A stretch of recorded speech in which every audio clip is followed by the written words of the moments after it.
రేపే హనుమాన్ జయంతి అండి. అనగా 12 మే 2026 మంగళవారము నాడు వచ్చింది.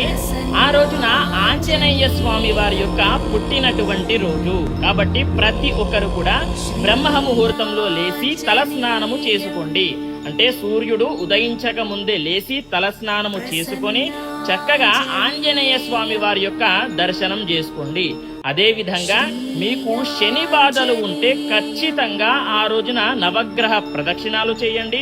ఆంజనేయ స్వామి వారి యొక్క దర్శనానికి అంటే ఏదైనా సరే పులిహోర లేదా వడ లేదా సింధూరం మీ గోత్రనామాలతో సమర్పించుకోండి. అలా చేస్తే గనక శని బాధలు అన్నీ కూడా తొలగిపోతాయి. ఎందుకు అని అంటే ఆంజనేయ స్వామి వారి యొక్క భక్తులకు శని బాధలు ఉండవుగాక ఉండవు అనేది గుర్తుపెట్టుకోండి. అదేవిధంగా నేను చెప్పేటటువంటి ఈ శ్లోకం ఖచ్చితంగా పాటించండి. కనీసం 108 సార్లు జపం చేసుకోండి ఈ శ్లోకం. ఆ శ్లోకం ఏంటి అని అంటే వైశాఖే మాసి కృష్ణాయాం దశమ్యాం మందవాసరే పూర్వభాద్ర ప్రభూతాయ మంగళం శ్రీ హనుమతే. ఈ శ్లోకాన్ని ఖచ్చితంగా 108 సార్లు జపం చేసుకోండి.